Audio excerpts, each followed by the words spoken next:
From the darkest reaches of space to the deepest corners of your mind. Welcome to From the Void.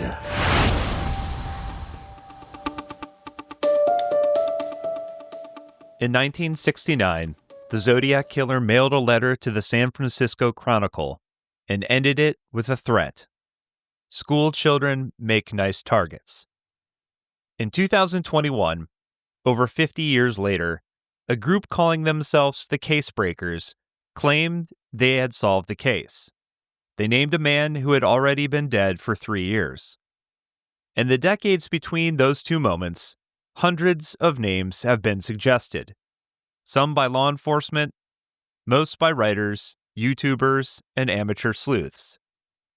The Zodiac left behind victims, ciphers, and a string of unsolved crimes. But he also left behind something else. A vacuum. One the public has been desperate to fill. Today, we're stepping into that vacuum and sorting through the names, the suspects, the stories, the accusations. This is From the Void. I'm your host, John Williamson, and this is part 2, The Zodiac Killer, The Suspects.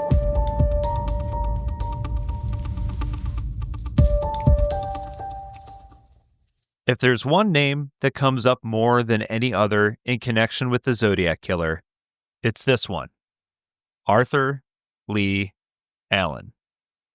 He was never charged, never arrested, but he was the only suspect ever publicly named by police.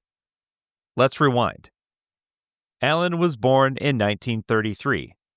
Navy veteran, Bay Area native.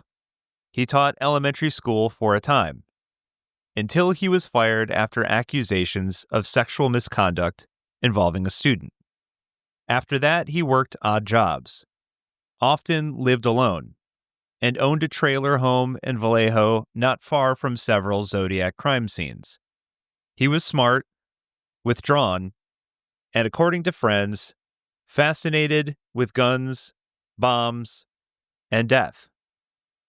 In 1971, he came to the attention of Vallejo police after a friend reported a disturbing conversation. Allen allegedly told that friend he wanted to kill couples at random, send taunting letters to the police, and use a symbol to sign them. That was 2 years after the Zodiac murders had begun. Zodiac researcher and author Michael Butterfield cautions to not put too much stock into this piece of evidence, because it's exactly the kind of thing that grabs attention, but it's also exactly the kind of thing that can be fabricated or misremembered. There were other odd coincidences too. Allen wore a Zodiac brand wristwatch, the same brand with the exact crosshair symbol used in the killer's letters. He had military experience and reportedly possessed bomb-making manuals. He had access to typewriters, guns, and spoke in bizarre rehearsed phrases, not unlike the Zodiac's writing style. And he lived just minutes from the scene of the Blue Rock Springs Park shooting. In 1972, police served their first search warrant. They found guns, knives, and disturbing sexual materials. But they didn't find enough. No handwriting match, no fingerprints, and no concrete forensic evidence linking Allen to any of the known Zodiac crime scenes. Again, Butterfield cautions, there's a difference between weird and guilty, and Arthur Lee Allen was weird, but being weird isn't a crime. Still, suspicion followed him. In 1991, a second search warrant was issued, this time with DNA collection in mind. Investigators hoped that new forensic science would finally close the case. But before the results could be conclusive, Allen died of a heart attack in 1992. Later DNA testing on stamps and envelopes from Zodiac letters excluded him. So did the handwriting analysis. Though there's controversy there too. since Allen was ambidextrous and allegedly capable of forging his print style. So, what are we left with? A man who fit the general profile, who's known to fantasize about violence, who made disturbing comments, and who, for decades, seemed to hover at the edges of the case. But no physical evidence, no confession, no definitive link. Arthur Lee Allen became a kind of lightning rod, not just because he might have been Zodiac, but because he could have been. And that possibility, that almost, made it hard for the public to let go. Here's archival audio of Arthur Lee Allen in his own words. There was a whole lot of heat on the police to get this maniac, this lunatic. About the only way the heat will stop is if I die, that'll cure it for me, or if Zodiac himself confesses it. They haven't arrested me because they can't prove a thing. I'm not the damn Zodiac. This has been so rotten and miserable and terrible. And again, the bad thing about it is that I haven't deserved any of it. And he's just about as vicious as I am. Yes. Well, he built this into something much, much grander, and remembered other conversations that we didn't have, and figured, well, I must be the Zodiac. There would be nothing farther from my mind. No, I'm most certainly not the Zodiac Killer. In 2021, more than 50 years after the Zodiac first struck, a group calling themselves the Case Breakers, a team made up of former FBI agents, journalists, and cold case volunteers, held a press conference. They claimed they had solved one of the most infamous serial murder cases in U.S. history. Their suspect? Gary Francis Post, a house painter, a veteran, a man with a history of violence, and, by the time of the announcement, a man who had already been dead for 3 years. More now on our coverage of the Zodiac Killer and claims a private group of investigators have cracked the decades-old case. A Sacramento lawyer and his private eye say they investigated this case themselves years ago and reached the same exact conclusion. CBS 13's Steve Large is live with a look inside their investigation. Steve. Yeah, Sacramento attorney Mark Reichel and his own private investigator, John Kennedy, launched their own Zodiac Killer investigation more than 5 years ago, and it led them to this exact man. Today, I asked them what it was like hearing his name again.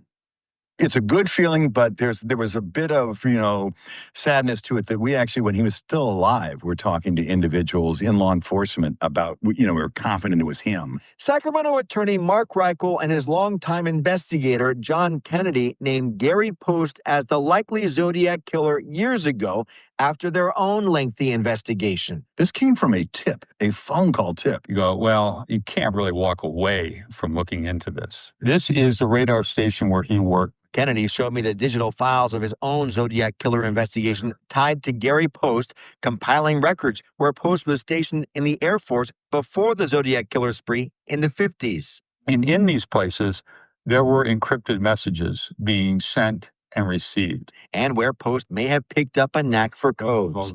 Kennedy also found a news clipping of a deadly car crash Post was involved in just outside the base. Airman Second Class Gary Post, 20 of Lyons, New York, was taken to the base hospital that he believes may have impacted his thinking. For the emotional scars. And he found this notable image, Post's Facebook page in 2011, linking to a report of another infamous murder case, the Casey Anthony trial. During the Zodiac Killer spree, Kennedy also tracked Gary Post's moves through the Bay Area. I could put him by just looking through old phone books. And when was the last time anybody looked in an old phone book for anything? But going to the library, that's simple, and going through Bay Area phone books that put him in the Bay Area at the right times. And there was just no way you could get around it that it wasn't this person. Everything matched up, including stuff that wasn't public that we had kind of found and talked to. The long unsolved Zodiac Killer case and a high-profile announcement putting a name to the suspect's face. It's no surprise for this Sacramento investigator and attorney. When you have that feeling like you put so much time into something, you put so much resource and effort into it, and then you find out, several years later, you were right and others are wrong. So Mark Reichel and John Kennedy, while they believe that Post is, in fact, the Zodiac Killer, they do acknowledge that the evidence that they have is circumstantial. They look forward to the day that science will prove them right. The casebreakers cited several pieces of circumstantial evidence. A distinctive scar on Post's forehead that they said matched police sketches of the Zodiac. Cryptographic claims that Zodiac's unsolved ciphers, when properly interpreted, allegedly spelled out Post's full name. Handwriting similarities.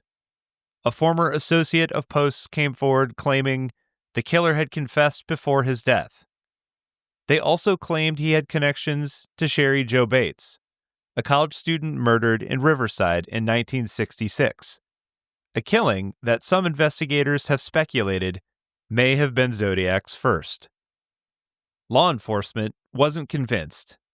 The FBI and San Francisco Police Department both declined to endorse the claim. So did Riverside Police, who said they had DNA in the Bates case that excluded Post. Zodiac expert Michael Butterfield was one of the first to push back publicly. He noted the casebreakers had released no verified documents, no DNA, and no unambiguous cipher solution. Their theory was built on visual comparisons, vague quotes, and what he called a backwards approach, starting with a suspect and then looking for reasons he could fit. Post may have had a dark past. He may have been violent.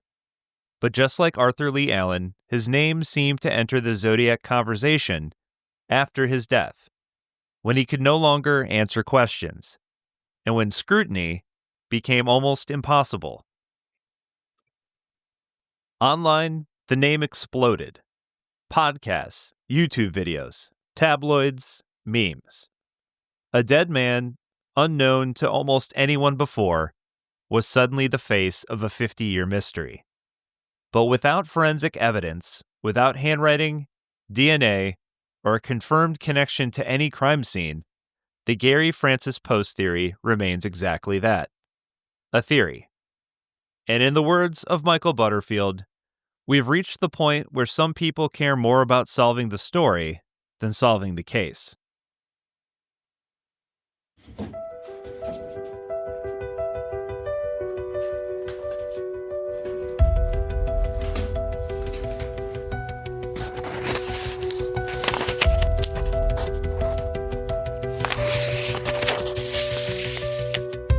For every official suspect, there are half a dozen more whispered through message boards, books, and documentaries.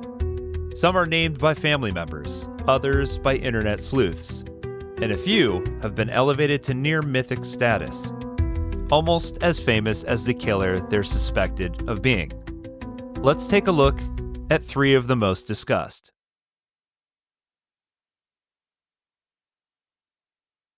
Ross Sullivan was a library assistant at Riverside City College in 1966, when student Sherry Jo Bates was murdered outside the campus library, stabbed multiple times in what appeared to be a premeditated attack. Sullivan abruptly disappeared from work after the killing. He wore heavy boots, often dressed in military-style clothing, and had a striking resemblance to early Zodiac composite sketches. He also had a history of mental illness and was reportedly institutionalized at various times after the Bates murder. He looked the part, he lived in California, he had proximity to one potentially early Zodiac crime scene. And yet, there's no physical evidence linking Sullivan to any Zodiac crime. And his alleged connection to the Bates murder, while compelling, never produced charges, let alone confirmation.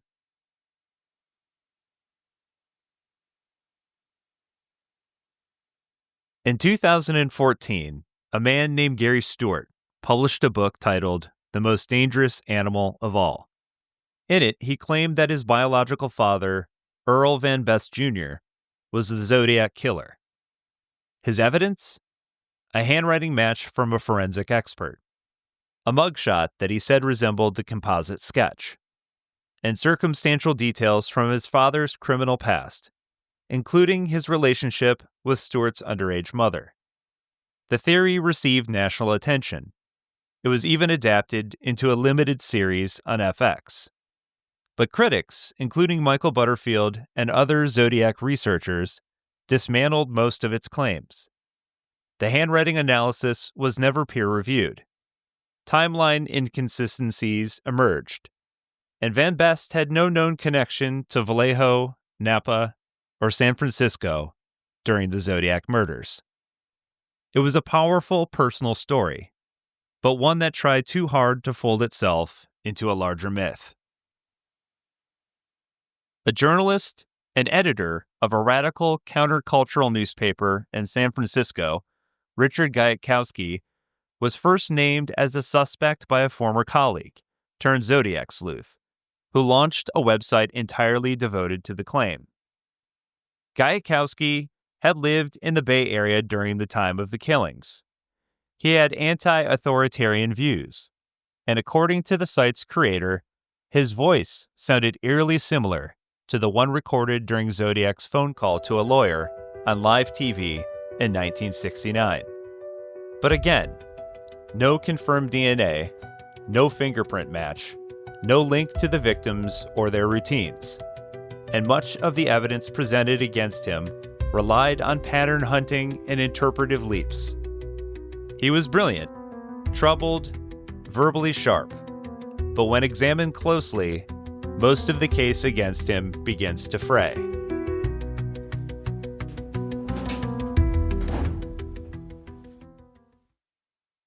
Sullivan, Van Best, Gajkowski. They each brought something to the table: a timeline, a sketch match, a dramatic personal link. But none of them brought the one thing that matters most: proof. In the end, these suspects are stories. And stories, no matter how gripping, are not evidence. And if we've learned anything from this case, it's that the more we want an answer, the easier it is to believe one. 5 confirmed murders. Dozens more claimed. Dozens of suspects proposed. And yet, no arrest. No official naming. No justice. Why? The short answer is, the evidence failed us. Or maybe, we failed the evidence. The Zodiac crime spanned multiple counties, each with its own police force. Back then, these departments didn't share information easily.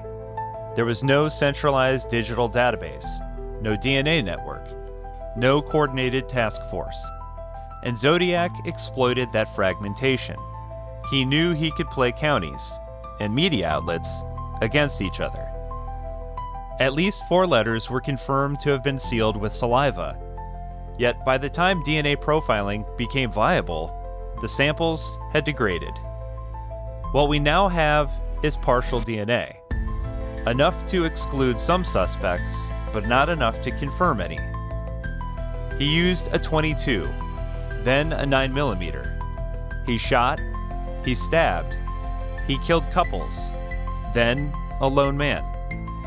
His MO shifted, possibly deliberately, leaving some to wonder if more than one person was involved, or if some murders were misattributed. Time erodes evidence. It erases memory, and sometimes it protects the guilty.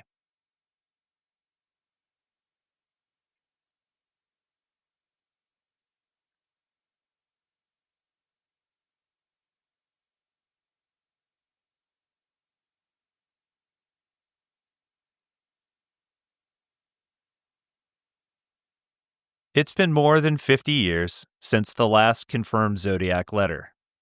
He may have died, he may have faded into anonymity. Or maybe he's still watching, listening. Maybe he never cared about being caught, only about being known.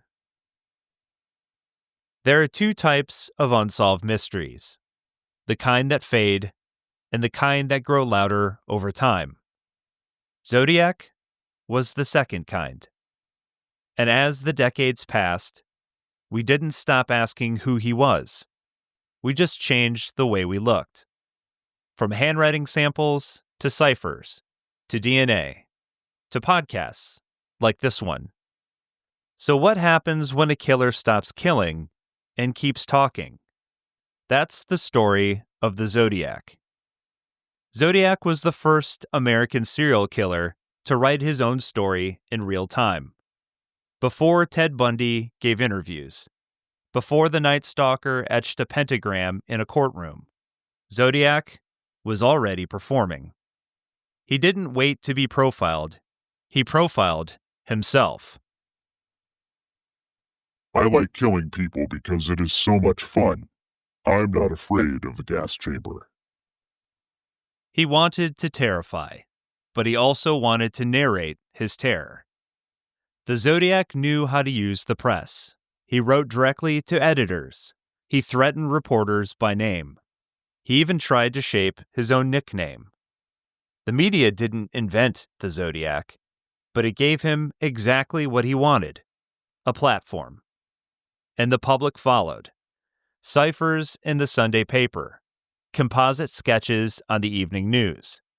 A killer we couldn't stop watching, because he never stopped performing. There's a particular kind of magnetism in an unsolved mystery, especially one with just enough evidence to feel close, but never close enough. And Zodiac gave us breadcrumbs, but no trail.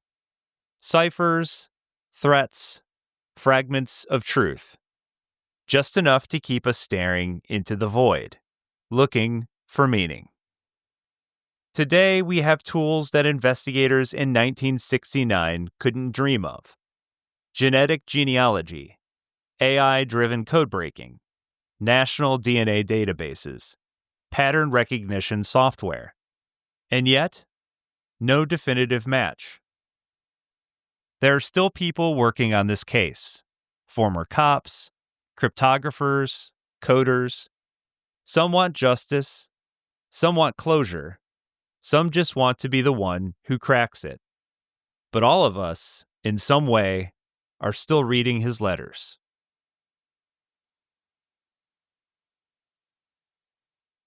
Who was the Zodiac? A name we never got. A cipher we never fully solved.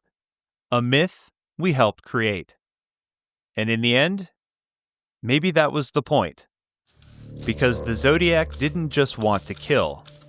He wanted to be remembered. And 50 years later, he still is. We may never know who he was. He left behind no clear face, no true name, only symbols, ciphers, and fear. But somehow, that was enough to make him eternal. He wasn't just a killer. He was a narrator of his own mythology, one who weaponized mystery, media, and the human obsession with answers. And in that sense, maybe the most terrifying thing about Zodiac is that he didn't need to be caught to win.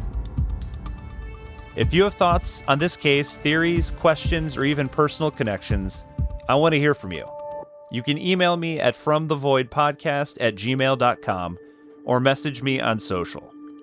And if this episode spoke to you, if it stirred something, please consider leaving a rating or review and sharing it with someone who remembers staring at those ciphers in a Sunday newspaper, wondering what they meant. This has been From the Void. I'm John Williamson, and thanks for listening.